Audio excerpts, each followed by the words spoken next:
Hello मेरे प्यारे बच्चों, कैसे हो तुम सभी। आशा करता हूँ कि तुम सभी मस्त और जबरदस्त होगे। मैं हूँ आपका दोस्त अभिषेक और स्वागत करता हूँ आप सभी का अपने इस ऑनलाइन प्लेटफॉर्म अभिषेक स्टडी जोन में। तो जैसा कि हम लोगों ने पिछली वीडियो में स्वपोषी पोषण को खत्म कर दिया था। स्वपोषी पोषण में मैंने आप लोगों को प्रकाश संश्लेषण पढ़ा दिया था। आज हम लोग चलने वाले हैं विषम पोषी पोषण की तरफ, या फिर मैंने आप लोग को जंतुओं में पोषण के चरण और जंतुओं में पोषण भी बता दिया था। आज जो हमारा मेन टॉपिक होने वाला है वो होने वाला है तो मानव पाचन तंत्र।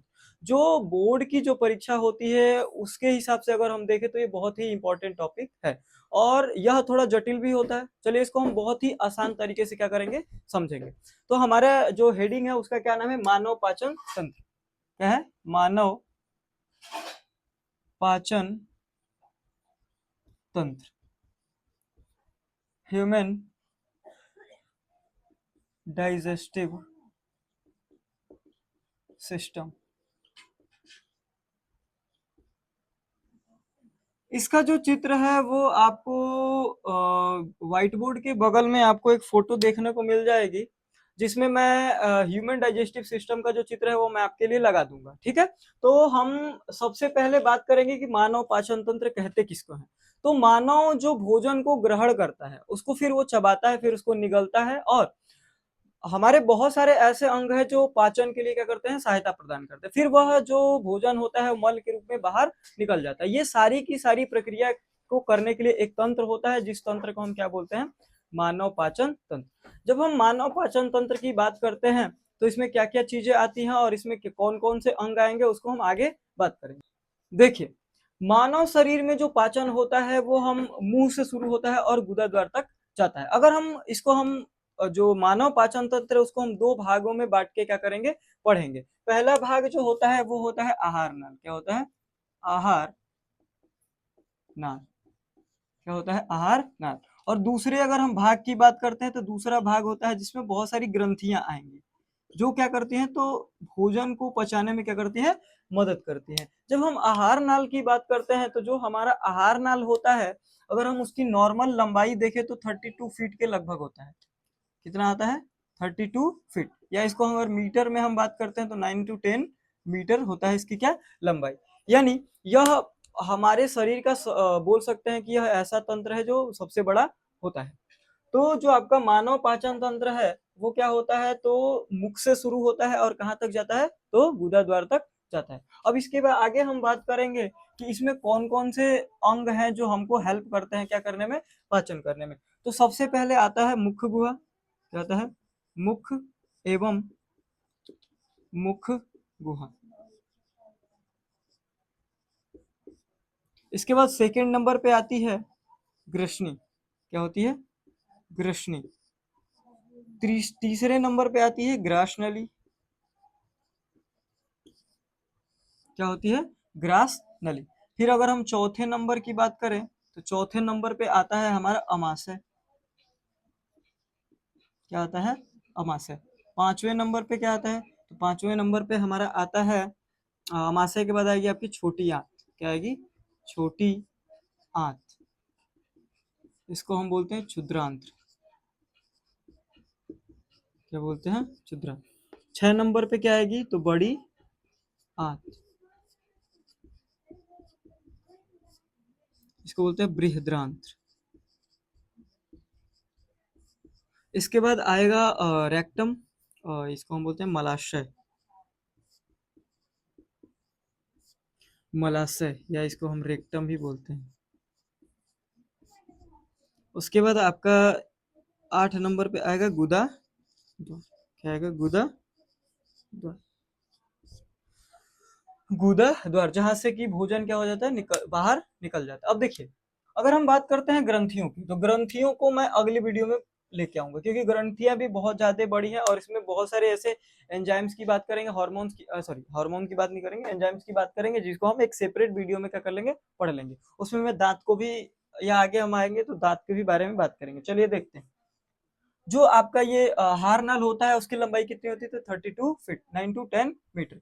इसमें कौन कौन से भाग आते हैं, तो सबसे पहले मुख, उसके बाद मुख गुहा, उसके बाद ग्रसनी, उसके बाद ग्रास नली, उसके बाद अमाशय, उसके बाद छोटी आंत, उसके बाद बड़ी आंत और उसके बाद मलाशय और उसके बाद गुदाधर। यानी इतने चरणों में आपका भोजन क्या होता है, तो मुख से लेके यहाँ तक आपका भोजन क्या होता है, तो जाता है। यानी भोजन कम से कम कितने फीट का रास्ता तय करता है, तो 32 फीट का रास्ता तय करता है। अब इसके बाद हम बात करेंगे एक एक करके सबके बारे में, ठीक है। चलिए, तो सबसे पहले क्या है, मुख और मुख गुहा।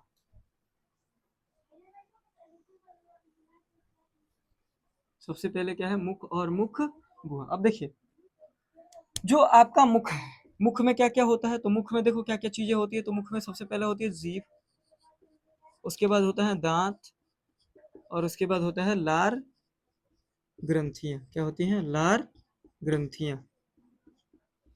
तो देखिए, जीभ जो होती है वो जीभ क्या करती है, तो भोजन को उलटने पलटने में क्या करती है, मदद करती है। जीभ क्या करती है, उलटने पलटने में मदद करती है। यानी पहली तो जीभ स्वाद बताती है, क्या करती है, पहले तो वो स्वाद बताएगी। सेकंड नंबर पे क्या करेगी, तो भोजन को उलटने पलटने में क्या करती है, मदद करती है। और यह लार को भोजन में मिलाने में भी क्या करती है, तो सहायता करती है। ठीक है। इसके बाद अगर हम दांत की बात करें, तो दांत क्या करते हैं, तो दांत क्या करते हैं, तो वो जो हमारे दांत होते हैं वो सबसे पहले क्या करते हैं, भोजन को छोटे छोटे छोटे छोटे टुकड़ों में क्या करते थे, तोड़ देते हैं। यानी जो हमारे दांत है वो भोजन को क्या करते हैं, जटिल से सरल बनाने का प्रयास करते हैं। लार ग्रंथियां क्या होती है, तो लार ग्रंथियां जो बहुत सारे इसमें क्या होते हैं, तो एंजाइम्स पाए जाते हैं। और एंजाइम्स क्या करते हैं, तो हमारे भोजन को पचाने का काम करते हैं। अब ये जो हमारी लार ग्रंथियां वो होती कितनी है, तो 3 जोड़ी होती है। कितनी होती है, 3 जोड़ी हमारे शरीर में या हमारे मुंह में लार ग्रंथियां पाई जाती है। अब जो ये मुख है और ये जो गुहा है, ये मुख गुहा में ये सारी चीजें पाई जाती है। मुख हमारा ये होता है, और इसके अंदर जो ये गुफा जैसा स्थान होता है या जो खाली स्थान होता है, हम उसको बोलते हैं गुहा। गुहा का मतलब क्या होता है, तो कहीं भी, जैसे हमारे मुख में क्या है, तो मुख के अंदर खाली स्थान है, इसको हम बोलते हैं मुख गुहा। और मुख गुहा में क्या क्या चीजें पाई जाएंगी, जीभ, दांत और लार ग्रंथियां। तो हमारे मुख में जीभ, दांत और लार ग्रंथियां पाई जाती है। दांत को हम अगली वीडियो में देख लेंगे अलग से कि कितने दांत होते हैं, किस किस टाइप के दांत होते हैं। ठीक है, चलिए आगे बात करते हैं।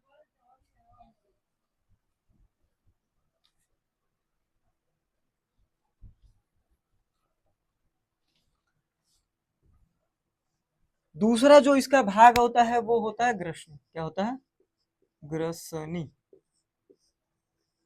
क्या होता है, ग्रसनी। अब ये जो ग्रसनी होती है उसके बारे में थोड़ा सा समझ लीजिए कि जो आपकी ग्रसनी होती है वो एक ऐसा पॉइंट है जहां से हम भोजन को क्या करते हैं, निगलते हैं। यानी यहाँ पे वो स्थान होता है जहां से मुंह से भोजन कहाँ पहुंचता है, तो ग्रास नली में, यानी इसोफेगस में। आपका जो भोजन है वो कहाँ पहुंचता है, मुख से इसोफेगस में। यानी जब हम निकलते हैं तो वहां पे क्या पाई जाती है, ग्रसनी। और ये जो ग्रसनी होती है वो श्वास नली और ग्रास नली का क्या है, मिलान बिंदु है। यानी यहीं पे आपकी ग्रास नली और श्वास नली क्या है, मिलती है। जैसे समझिए, जैसे मान लेते हैं कि ये क्या है, ये ग्रास नली और ये श्वास नली, ये दोनों एक दूसरे के क्या होती है, अपोजिट होती है। अब इसके बीच में एक ढक्कन पाया जाता है। इसके बीच में क्या पाया जाता है, एक ढक्कन पाया जाता है। अगर मान लीजिए आपको अगर सांस लेना है तो ग्रास नली बंद रहेगी, अगर आपको खाना खाना है तो श्वास नली बंद रहेगी। यानी ध्यान दीजिएगा, एक टाइम पे एक ही काम हम कर सकते हैं। अगर नहीं करते हैं तो क्या होता है, आप लोगों ने बहुत बार देखा, तो खाना हम खाते हैं मुंह से, और जब हमारा भोजन सड़कता है तो कहाँ से बाहर निकलता है, नाक से। ठीक है, तो हम लोग खाना तो खाए थे मुंह से, बट निकला किससे, नाक से। तो ये जो पॉइंट होता है वो ग्रसनी होता है। तो यह निगल केंद्र है। निगल मतलब निगलने का केंद्र है। क्या है, भोजन को निगलने का केंद्र है। क्या है, भोजन को निगलने का केंद्र है। यानी यहीं से भोजन जो होता है वो कहाँ निगला जाता है, तो आपकी इसोफेगस यानी ग्रास नली के लिए। ठीक है। इसके बाद जो हमारा आता है तीसरा, वो होती है ग्रास नली। क्या होती है, ग्रास नली। तीसरी जो होती है वो क्या होती है, ग्रास नली। क्या होती है, ग्रास नली। इसको बोलते हैं ईसोफेगा, ESOPHAGUS। थोड़ी सी इंग्लिश वीक है भाई, अगर इंग्लिश में कुछ गलती हो जाए तो सॉरी उसके लिए। अब देखिए, जो ये ग्रास नली होती है वो क्या करती है, तो ग्रास नली जो होती है आप लोगों ने देखा होगा, तो इसमें एक गति होती है। यहाँ से एक क्वेश्चन बनता है कि इसमें कौन सी गति है, होती है, तो क्रमा कुंचन। कौन सी गति होती है, क्रमा कुंचन गति, सॉरी, क्रमा कुंचन गति। अब ये जो अमास ये होती है ग्रास नली, यह क्या करती है, तो इसमें भोजन का कोई पाचन नहीं होता। इसमें भोजन का कोई पाचन नहीं होता है, कोई पाचन नहीं होता है, नहीं होता है। ठीक है, बात करें इसकी लंबाई की, तो इसकी लंबाई जो होती है वो 25 सेंटीमीटर के आसपास होती है। यानी सबसे पहले तो जो हमारी ये क्या है, तो ग्रास नली है, उसमें कौन सी गति है, क्रमाकुंचन गति। इसमें क्या होता है, तो भोजन के कण या इसके द्वारा भोजन के कण को धकेला जाता है। मतलब समझिए, जैसे आप लोगों ने सांप को देखा होगा, तो सांप जब भोजन ग्रहण करता है या भोजन को जब निकलता है, तो जिस हिस्से में सांप के भोजन रहता है वो हिस्सा फूल जाता है। जैसे ऐसे, जैसे मान लीजिए ये सांप का जो है, तो अगर यहाँ पे भोजन है तो ऐसे फूल जाएगा यहाँ पे, और इधर भी ऐसे क्या हो जाएगा, फूल जाएगा। फिर ये थोड़ा सा भोजन आगे बढ़ेगा तो ये फूल जाएगा, ये पचक जाएगा, ये पचक जाएगा, यानी ये वाला फिर आगे बढ़ा। यानी ये कौन सी गति होती है, तो क्रमाकुंचन। अब मान लीजिए अगर आपने भोजन को क्या किया, निगला, और अचानक से भोजन क्या हो गया, आपके सीधे अमाशय में धड़ से गिरे, तो धड़ से गिरे तो आपको चोट लगी, आप क्या हो जाएंगे, नहीं हमको दिन भर कष्ट होता है। तो क्रमाकुंचन का गति का मतलब कि भोजन धीरे धीरे धीरे धीरे क्या होता है, तो इसोफेगस के माध्यम से कहाँ धकेला जाता है, तो अमाशय में। इसमें कोई पाचन नहीं होता। इसकी लंबाई कितनी होती है, 25 सेंटीमीटर। तो जो आपकी ग्रास नली है वो, उसको हम बोलते हैं फूड पाइप भी क्या करते हैं, बोलते हैं। यानी ये जो होती है, इसके इसमें कौन सी गति होती है, क्रमाकुंचन गति। इसमें भोजन का कोई पाचन नहीं होता है, और इसकी लंबाई कितनी होती है, तो 25 सेंटीमीटर। अब जब ग्रास नली भोजन को कहाँ पहुंचा देती है, अमाशय में। किसमें पहुंचा देती है, अमाशय में। चलिए उसको भी देख लेते हैं, अमाशय।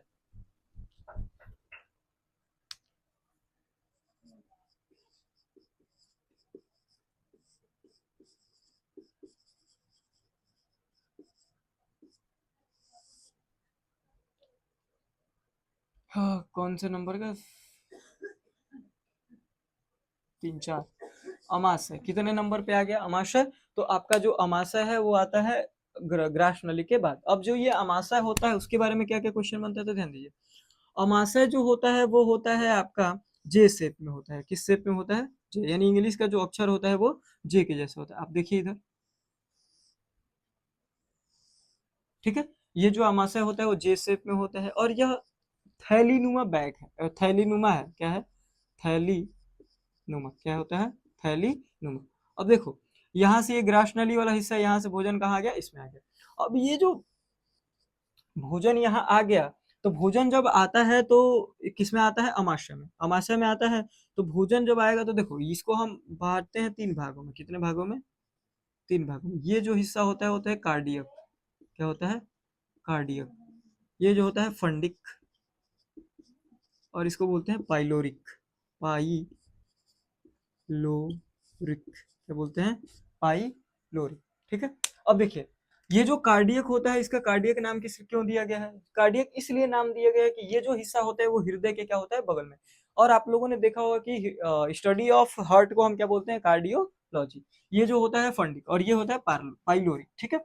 तो ये हमारा जो आपका आमाशय है वो कितने भागों में बांटा जाता है, इसको 3 भागों में। अब देखिए, जो हमारे शरीर के अंदर जो पेट जो होता है उसको हम बोलते हैं अमाशय, और जो बाहर होता है उसको बोलते हैं उदर। जैसे ये है हमारा, इसको क्या बोलते हैं हम लोग, उदर बोलते हैं।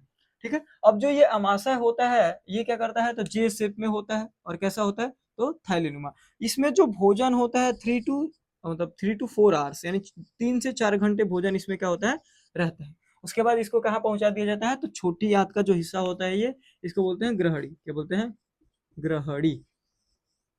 इसको क्या बोलते हैं, ग्रहण। यानी इसको भोजन को कहाँ पहुंचा दिया गया, तो 3 से 4 घंटे के लिए अमाशय में रहता है, और इसको कहाँ पहुंचा दिया जाता है, तो इसको पहुंचा दिया जाता है ग्रहणी में। ठीक है। जो ये अमाशय होता है वो लगभग 25 सेंटीमीटर लंबा होता है, 25 सेंटीमीटर लंबा, और 7 से 10 सेंटीमीटर क्या होता है, चौड़ा होता है। यानी जो आपका अमाशय होता है वो क्या होता है, तो 25 सेंटीमीटर लंबा और 7 से 10 सेंटीमीटर क्या होता है, चौड़ा होता है। जब हम अमाशय के इन तीनों भागों की बात करते हैं, तो इसमें हम लोग को ये देखने को मिलता है कि ये जो भाग हैं, जैसे ये कार्डियक है आपका, तो ये क्या करता है, तो कार्डियक जो होता है वो क्या करता है, तो सबसे पहले HCl का निर्माण करता है। जो कार्डियक होता है वो किसका निर्माण करता है, HCl का निर्माण। अब ये जो HCl होता है, वो जो HCl क्या करता है, तो HCl जो भी, जैसे हमारे मुंह के अंदर एक एंजाइम पाया जाता है जिसका नाम है लाइसोजाइम। क्या नाम है, लाइसोजाइम, लाइसोजाइम। ये क्या करता है, तो जीवाणुओं को मारता है, जीवाणुओं को मारता है, मारता है। अब जब ये जीवाणुओं को मारता है तो यहाँ से जो जीवाणु यानी जो मुख से जीवाणु बच के कहाँ आ जाता है, अमाशय में, उनको HCl यहाँ क्या कर देता है, तो मारने का प्रयास करता है। यानी जो थेथर टाइप के क्या होते हैं, जीवाणु होते हैं, उनको कौन मारता है, आके HCl। और HCl जो होता है वो क्या करता है, तो भोजन को और छोटे छोटे भागों में तोड़ने का काम करता है। ठीक है, इसके बाद क्या हो गया, तो इसके बाद जो हमारा ये है, क्या बोलते हैं, तीसरा वाला हिस्सा है, ये एंजाइम्स को निकालता है। कौन कौन से एंजाइम निकालता है, तो पहला एंजाइम होता है रेनिन, क्या होता है, रेनिन। और दूसरा एंजाइम जो होता है वो होता है पेप्सिन, क्या होता है, पेप्सिन। अब ये जो रेनिन होता है वो क्या करता है, तो रेनिन जो होता है वो दूध को दही में बदलता है, दूध को दही में। और ये प्रोटीन को पेप्टोन में बदलता है, प्रोटीन को पेप्टोन में, किसमें, पेप्टोन में बदलता है। यानी ये जो आपके हार्मोन सॉरी एंजाइम्स है वो क्या काम करते हैं, तो रेनिन दूध को दही में बदलता है, पेप्सिन और प्रोटीन को पेप्टोन में। जैसे आप लोगों ने देखा होगा कि कभी कोई बच्चा होता है छोटा सा, उसकी मम्मी उसको दूध पिलाती है और गलती से वो क्या कर देता है, उल्टी कर देता है, तो क्या हो जाता है, तो वो कैसा दिखता है, उसको हमको खट्टा खट्टा दिखता है। अब देखिए HCl यानी आप जितना भोजन खाएंगे, जितना ठूस ठूस के खाएंगे, उतना ही क्या होगा, तो HCl निकलता है। क्या होता है, यानी जितना जो ही हमारे अमाशय में भोजन पहुंचता है वैसे ही HCl क्या होने लगता है, तो निकलने लगता है। और इसमें क्या होती है, तो जठर ग्रंथियां होती हैं, क्या होती हैं, जठर ग्रंथियां होती हैं, जो क्या करती हैं, इसको निकालती हैं। अब जो ही हम भोजन खाएंगे, तो कभी कभी क्या होता है कि हम लोग शादी ब्याह में जाते हैं, खूब दबा के खाते हैं। अब जब खूब दबा के खाते हैं तो हम लोग को क्या हो जाते हैं, और कभी कभी हम लोग उल्टी करते हैं तो बहुत तीखा खतरनाक लगता है, तो हम लोग सोचते हैं कि हम लोगों ने तो इतना अच्छा, हम खीर पूरी खा के आए थे, लेकिन जब हमने उल्टी किया तो इतना तीखा। तो वही जो ये है, क्या है नाम है, HCl, वही इसमें भोजन में क्या हो जाता है, तो पूरा का पूरा मिल जाता है, जिसकी वजह से भोजन कैसा हो जाता है, तो कड़वा हो जाता है, तो बहुत तीखा लगता है। यानी हम लोग क्या कहते हैं, तो भोजन या हम लोग को क्या हो गया है, तो भोजन पेट बहुत भरा भरा लग रहा है, या हम लोग की क्या होनी है, धुआं ढेकार आता है, क्या आता है, धुआं ढेकार आता है। लेकिन जो CBSE बोर्ड वाले वो कहते हैं नहीं, हमको एसिडिटी हुई है, क्या हुई है, एसिडिटी हुई है। तो अमाशय के बारे में हम लोगों ने क्या पढ़ा, तो अमाशय J आकार का होता है, और यह 25 सेंटीमीटर लगभग क्या होता है, लंबा होता है, 7 से 10 सेंटीमीटर चौड़ा होता है। और इसमें जो भोजन होता है, यानी वो 3 से 4 घंटे तक क्या होता है, रुकता है। चलिए इसके आगे अब बात करते हैं, अमाशय के बाद जो होता है वो भोजन कहाँ पहुंचता है, तो भोजन पहुंचता है ग्रहणी में। किसमें पहुंचता है, ग्रहणी में, ग्रहणी किसमें पहुंचता है, ग्रहणी, या हम कह सकते हैं छोटी आंत में। किसमें पहुंचता है, छोटी आंत में, छोटी आंत, इसको बोलते हैं क्षुद्रांत्र। अब जो ये इसकी लंबाई है वो लगभग 7 मीटर के आसपास होती है। इसकी लंबाई कितनी होती है, तो 7 मीटर के आसपास होती है। यानी 7 मीटर का मतलब अगर हम लोग ऐसे करें तो 21 फीट के लगभग कौन होती है, हमारी छोटी आंत होती है। तो छोटी आंत में भोजन का पूर्ण रूप से क्या हो जाता है, पाचन हो जाता है, पूर्ण रूप से भोजन का पाचन। तो कोई पूछे कि भोजन का पूर्ण रूप से पाचन कहाँ हो जाता है, तो भोजन का पूर्ण रूप से पाचन कहाँ होता है, तो छोटी आंत में होता है। यानी जो हमारी छोटी आंत होती है वो क्या होती है, तो यहाँ पे भोजन को क्या किया जाता है, तो पूर्ण रूप से पचा दिया जाता है। जहां पर अमाशय मिलता है छोटी आंत से, जैसे हम लोगों ने देखा था अभी ऐसे ये चित्र, जहां पे ये मिल रहा है, ये वाला हिस्सा, इसको हम बोलते हैं ग्रहणी। क्या बोलते हैं, ग्रहणी। और ग्रहणी के बारे में एक क्वेश्चन ये आता है कि ग्रहणी का आकार कैसा होता है, तो ग्रहणी का आकार कैसा दिख रहा है, C आकार का दिख रहा है। यानी ग्रहणी का आकार कैसा होता है, तो C आकार का होता है। हमारी जो छोटी आंत होती है वो क्या होती है, तो वो हमारी बड़ी आंत से क्या होती है, बड़ी होती है। लेकिन इसका नाम क्यों रखा गया है छोटी आंत, तो यह क्या होती है, तो बड़ी आंत की तुलना में यह पतली होती है। क्या होती है, पतली होती है, लेकिन लंबाई इसकी क्या होती है, अधिक होती है। लेकिन हम इसका नाम क्या रखते हैं, छोटी आंत। जो ये छोटी आंत होती है इसमें क्या होता है, तो भोजन का कंप्लीटली पाचन हो जाता है। देखिए जो हमारी छोटी आंत होती है उसकी लंबाई क्या होती है, तो बड़ी आंत की तुलना में अधिक होती है। लेकिन जो हमारी छोटी आंत होती है वो क्या होती है, बहुत ही कुंडलित होती है, क्वाइल्ड होती है। यानी जैसे सांप एक फन मार के बैठ जाता है, वैसे ही आपकी छोटी आंत हमारे शरीर में क्या होती है, तो कुंडलित होती है। ठीक है, इसलिए वो क्या होती है, तो बड़ी होने के कारण भी वो छोटी दिखती है। अब देखिए इसके बाद आता है बड़ी आंत। क्या आता है, बड़ी आंत। अब ये जो बड़ी आंत होती है, तो बड़ी आंत की लंबाई लगभग 1.5 मीटर होती है। कितने मीटर? 1.5 मीटर, यानी 15 4.5 फीट कह सकते हैं। अब ये जो बड़ी आंत होती है वो क्या काम करती है? तो यह जल का अवशोषण करती है, जल का अवशोषण क्या करती है? तो जल का अवशोषण करती है, यानी जो बड़ी आंत होती है इसमें कुछ भी पचता नहीं है, इसमें केवल होता है जल को अवशोषित किया जाता है। अब ध्यान दीजिए, जो ये बड़ी आंत होती है वो जब छोटी आंत बड़ी आंत से मिलती है, जहां पे उस स्थान को बोलते हैं सिकम। क्या बोलते हैं? सिकम। यानी जैसे अगर हम लोग बात करें चित्र की, तो ऐसे होता है, ये ऐसे आएगा, ऐसे आके और यहाँ मुड़ जाएगा ऐसे। ठीक है, थोड़ा सा ये और चौड़ा, यहाँ के क्या हो जाता है? पतला होता है। अब देखिए, यहाँ पे आपकी छोटी आंत क्या होती है? तो इसमें मिलती है, किसमें? ये वाला हिस्सा ऐसे कर लीजिए, यहाँ पे आपकी छोटी आंत मिलती है, इसको बोलते हैं सिकम। क्या बोलते हैं? सिकम। ये वाला जो हिस्सा होता है इसको बोलते हैं परिसेशिका। क्या बोलते हैं? परिसेशिका। तो याद रखिएगा, परिसेशिका जो है वो किसका भाग है? तो बड़ी आंत का भाग है। इस वाले हिस्सों को बोलते हैं मलाशय, मलाशय या रेक्टम बोलते हैं, रेक्टम। ये वाला जो हिस्सा होता है वो होता है गुदा द्वार। क्या होता है? गुदा द्वार। और ये जो होती है वो कॉलन होती है। क्या होती है? कॉलन। जो मोटा वाला भाग होता है इसका, किसका? तो जो बड़ी आंत होती है उसका जो मोटा वाला भाग होता है वो क्या होता है? कोलन होता है। ध्यान दीजिए, यानी सबसे पहले बड़ी आंत के बारे में क्या जानेंगे? तो बड़ी आंत छोटी आंत की अपेक्षा में छोटी होती है, जिसकी लंबाई कितनी होती है? 1.5 मीटर या 4.5 फीट। यह केवल जल का क्या करती है? अवशोषण करती है। इसमें जहां पे छोटी आंत मिलती है बड़ी आंत से, उस स्थान को क्या बोलते हैं? सिकम। क्या बोलते हैं? सिकम बोलते हैं। इधर वाले भाग को हम बोलते हैं परिशेषिका। इसको हम अपेंडिक्स भी बोलते हैं। कभी कभी आप लोगों ने अपेंडिक्स का ऑपरेशन सुना होगा। क्या होता है? अपेंडिक्स होता है। अब देखिए, ये होता है कोलन और ये होता है मलाशय। अब जो बड़ी आंत के बाद कौन सा अंग आता है? मलाशय। अब देखिए, ये जो मलाशय होता है इसमें क्या होता है? तो जो भी अधपचा अनपचा भोजन बच जाता है वो किस में लाके रख दिया जाता है? तो मलाशय में या रेक्टम में।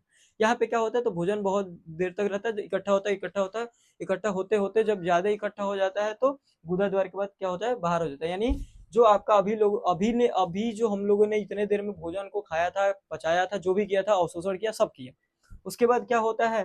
तो जो आपका ये होता है, क्या बोलते हैं, मलाशय में क्या होता है? तो यह चेंज हो जाता है किसमें? तो मल में। और मल के लास्ट में हम लोग गुदा द्वार के माध्यम से इसको क्या कर देते हैं? बाहर कर देते हैं। ठीक है, यहाँ तक कोई दिक्कत आप लोग को?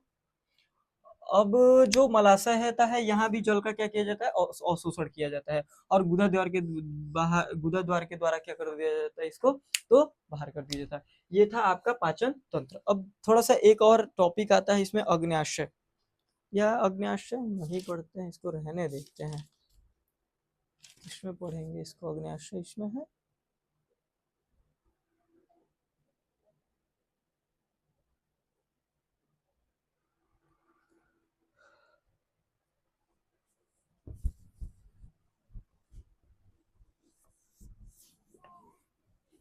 अब हम बात करते हैं थोड़ा सा अग्न्याशय के बारे में। किसके बारे में? अग्न्याशय।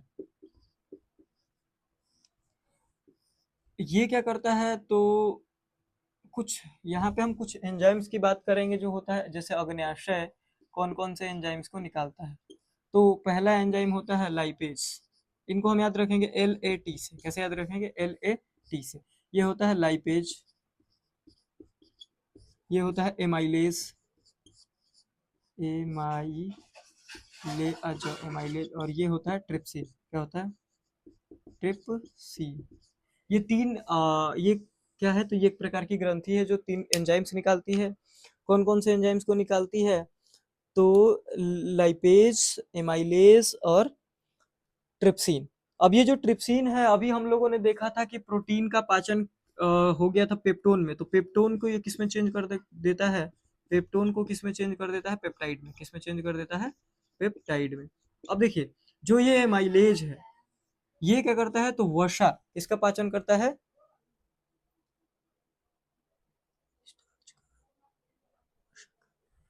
एमाइलेज जो है ये स्टार्च का पाचन करता है। किसका पाचन करता है? स्टार्च का, या इसको हम बोलते हैं मंड। अब ध्यान दीजिए, हमारे मुंह में भी एक लार में जो है एक एंजाइम पाया जाता है जिसको हम बोलते हैं टाइलिन। ये भी क्या करता है, तो स्टार्च को पचाने का काम करता है। लेकिन जो स्टार्च थोड़ा सा वहाँ हैवी होता है या वहाँ नहीं पच पाता है, उसको कौन पचाता है? एमाइलेज पचाता है। ये लाइपेज जो है ये वसा को पचाता है। किसको पचाता है? वसा या लिपिड को। लिपिड का मतलब जो तैलीय पदार्थ हम लोग क्या करते हैं, खाते हैं, उसको क्या करता है, ये पचाता है। ठीक है। तो आशा करता हूँ कि आप लोग को ये वीडियो बहुत अच्छी लगी होगी या पाचन तंत्र आप लोग को समझ में आया होगा। तो इसके बाद जो ग्रंथियों वाला पोर्शन है उसको मैं अगली वीडियो में लेके आऊंगा, और उसमें मैंने दांत को भी छोड़ा है। तो दांत और जो ग्रंथियों वाला है पॉइंट, उसको हम क्या करेंगे, कल की वीडियो में क्या करेंगे, तो कवर करेंगे। आशा करता हूँ कि आप सभी को ये वीडियो बहुत अच्छी लगी होगी। आज के लिए बस इतना ही। बहुत बहुत धन्यवाद। जय हिंद।